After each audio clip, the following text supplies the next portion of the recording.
Now we move on to our favorite Eric Holder. And this is James Woods took to Twitter yesterday, and he's on a mission. James Woods on a mission, issues hashtag Holder challenge, asks followers for help. Hollywood actor James Woods has thrown down the gauntlet to America's Attorney General Eric Holder and dared him to condemn the brutal beating of 3 white men by a group of black hooligans as a racist assault and hate crime. You might have seen the video yesterday. One of the victims, and I think it was a Kroger parking lot, was hit with pumpkins. Actually, he was actually attacked by pumpkins. And Alex had the comment there, the guy just literally laid down and took it, didn't even go down with a fight. These kids going out there doing these attacks better watch it, because one day they're going to pick on the guy who's carrying that concealed carry gun in it, and it could be anybody. And it's probably going to be the old man that you think will be the easy target. My grandparents, one time, they had a timeshare condo in Florida, and some guys were messing with them at the beach. They went back up to their room. The guys followed them up to the room, started beating on their door, and it was getting dark. And guess what? They pulled out the revolver and fired a shot through the door. Guess what? The hooligans left, didn't bother them anymore. And that's how you have to handle these kids. You cannot show any mercy. You cannot show any fear, because you will get picked apart like a prey animal. Let's go into some of Woods' quotes here, some of his tweets. This is a direct challenge to Eric Holder. Are you, sir, going to Memphis, Tennessee to address the Kroger racial hate crime hashtag Kroger challenge? Here's another one. I've never asked my followers to do anything on my behalf before. Please retweet my hashtag Holder challenge to Eric Holder in previous tweet. Where are you, Mr. Holder? Racial hate crime of any kind is an abomination. Hashtag Holder challenge. There is no black in America. There is no white. There is only right or wrong. Racial hatred is wrong, period. Hashtag Holder challenge. And you could read the article for the rest of them. The article's title was in today's featured section. James Woods on a mission issues hashtag Holder challenge, asks followers for help. And while this is noble, I think we should be calling out Eric Holder on a whole host of other crimes.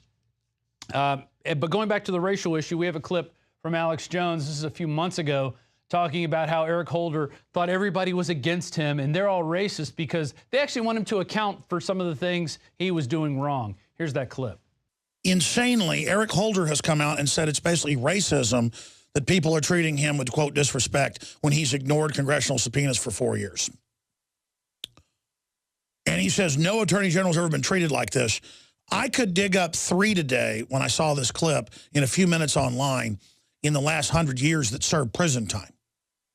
The last one was John N. Minchell, served 19 months and died in prison due to his involvement in the Watergate affair. He was sentenced to prison in 1977, serving 19 months. I mean, I've got the attorney general saying that never happened. Of course, this guy's as white as a snowflake, as bald as a cue ball, and as goofy looking as a rattlesnake. The point is that that's all they've got now is race card. You don't like Obamacare raping the daylights out of you? You're a racist. Don't want to turn your guns in? You're KKK, Hank Aaron says. Or if you don't like Obamacare, you're a racist, Hank Aaron says. Hank Aaron? So not only is Eric Holder a professional race baiter, as you've seen in his trips going up to Ferguson, I'm also going to tell you about how he likes to waste your taxpayer money. So he's a bilker. He's also a gun runner. And he's also a cover-up crime artist. I'm going to explain all these right now. First article here. This is from March 25th, 2014 from Liberty Blitzkrieg. Eric Holder and the DOJ have spent millions of taxpayers' dollars on unreported personal travel. Yeah. There he goes. He's doing that on your dime, people. Despite his unique role, Eric Holder has spent the past 5 years taking absolutely zero action on any matter of national significance, except for race baiting. In fact, his major claim to fame appears to be that he has solidified the creation of a group of untouchable criminals known as the too big to jail class. So he's looking out for the bankers. So what does Eric Holder do in his spare time? You know, when he isn't cuddling financial oligarchs or running firearms into Mexico. Apparently, according to a recent study from the Nonpartisan Government Accountability Office, he likes to hop on government planes for personal trips at taxpayer expense. Surfs up, suckers, and you could read all about that in the article. Of course, he doesn't know anything that's going on in his administration.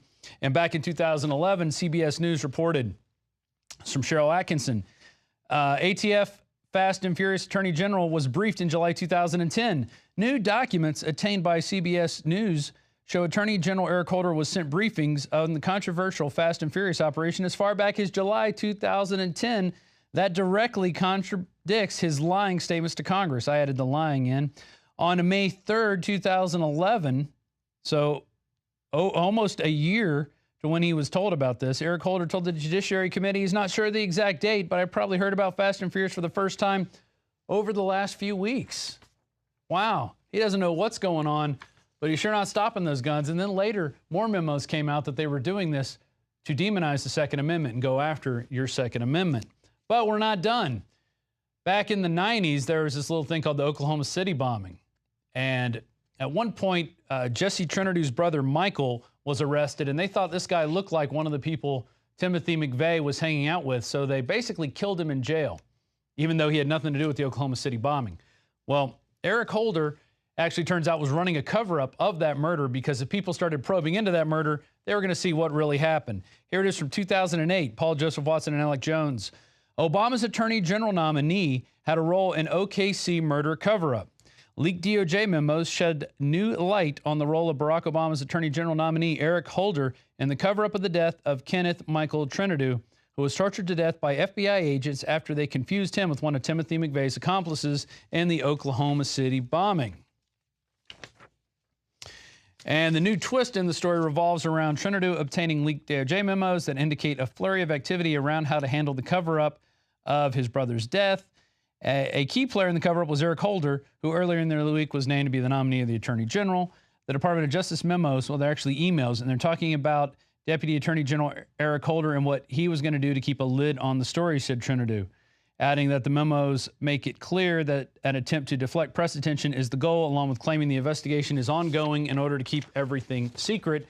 So their goal was to just push out this investigation, just say it was ongoing so they can't talk about it, keep it classified. That is the MO of what we're seeing now. Basically, every agency in the government now wants to just hold everything secret, pretend like we're dumb children so they can operate with impunity.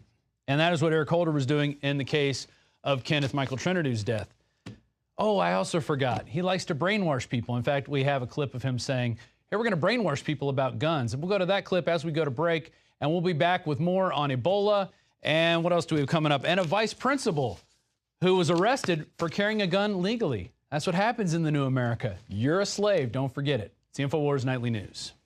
Part of every day, some kind of anti-violence, anti-gun message. Every day, every school, at every level. One thing that I think is clear with young people and with adults as well is that we just have to be repetitive about this. It's not enough to simply have a catchy ad on a Monday and then only do it every Monday. We need to do this every day of the week and just really brainwash people into thinking about guns in a vastly different way.